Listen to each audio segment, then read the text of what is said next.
Hello, Sagittarius, Sun, Moon, Rising, and Venus signs. Kamusta kayo? Sana po'y nasa mabuti kayong kalagayan.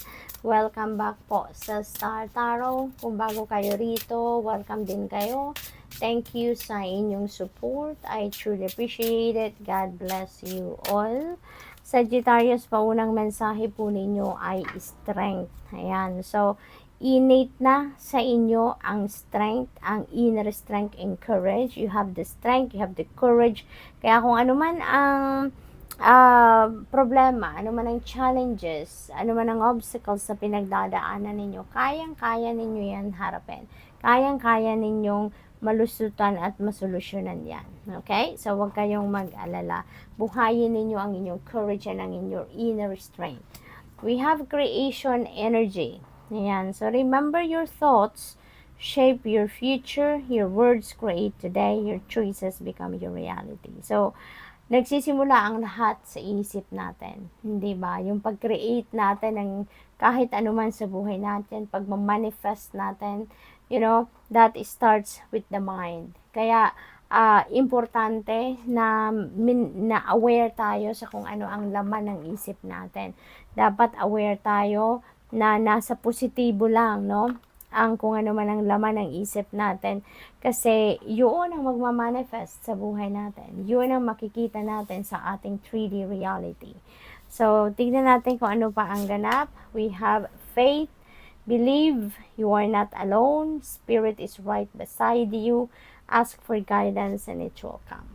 Ask, di ba may kasabihan, ask and you shall receive, di ba? Kaya kung hihingi kayo ng tulong, hihingi kayo ng gabay, hihingi kayo ng enlightenment, i-expect nyo na yan ay dadating. I-expect nyo na yan ay ibibigay sa inyo. Okay? At lagi ninyong alalahanin na hindi kayo nag-iisa. Help is always available to you. The spirit team is always there. Naghihintay lang na tawagin mo, no? Para tulungan ka. What else? We have discernment. See the truth of the situation. Use common sense and do not be fooled. Pay attention. Your intuition knows. Okay? So, pag-isipan ninyong mabuti kung ano man ang inyong mga sitwasyon. Pag-isipan ninyong mabuti. Mag-pay attention kayo sa mga nangyayari. Huwag kayong papaloko, no? Sa mga sabi-sabi ng iba, sa mga marisol, sa mga marites, huwag kayong magpapadala sa mga ganon, and instead, follow your intuition. Okay? Listen and follow what your intuition is telling you, because if you are going to allow your intuition to be your guide, makakaasa kayo, no? Makakaasa kayo na dadalhin kayo nito sa tama. Dadalhin kayo nito sa direksyon kung saan yun ang nararapat, no? So, tignan natin kung ano pa ang ganap for Sag. We have imagination. I embrace and nourish the creative aspect of my mind. Ayan. So, creation and imagination. See? Parang meron talaga kayong ima-manifest sa ngayon. And you are also using imagination, as a manifestation tool ninyo para ma-manifest ninyo kung ano man ang gusto ninyong makita sa inyong 3D reality. So, pag ganun din, pag ginagamit din ninyo ang imagination para mag-manifest, ang mahalaga din dito na gagawin ninyo is when you are envisioning, kung ano yung gusto ninyong makita sa inyong 3D reality, isama ninyo doon sa eksaktong sitwasyon na gusto ninyong ma-experience yung sarili ninyo as if nandoon kayo sa sitwasyon na yon, as if ini-enjoy nyo na yon, as if totoo, as if totoo nang nangyayari kung ano man yon. So that is very powerful.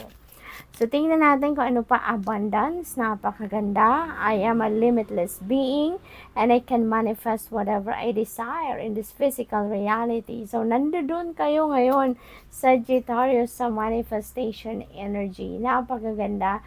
At hindi lang yung mga dreams ninyo or wishes ninyo siguro ang maaring mag-come to fruition, but also anything abundant, bibigay sa iyo ng universe, tutulungan kayo ng universe na makita sa inyong 3D reality ang kung anumang blessing na yan, and it's gonna come in abundance. So that is really beautiful. We have doubt, I release the need to know all the answers. Ayan. So, siguro ang iba sa inyo dito, no? Nagda-doubt siguro kayo. Maaring nagdadalawang isip kayo about siguro sa steps na gagawin ninyo. Kaya siguro may discernment din dito because maybe nalilito kayo kung ano yung ipaprioritize ninyo or nalilito kayo kung ano ang tama ninyong gawin or paano ninyo sisimulan. Mga ganong sitwasyon siguro dito ang kaganapan sa inyo. Kaya may lito factor kayo, no? Nagdadalawang isip siguro ang iba sa inyo dito. But sabi nga dito sa discernment energy, allow your intuition, no, to be your guide kasi your intuition knows what's best for you, no?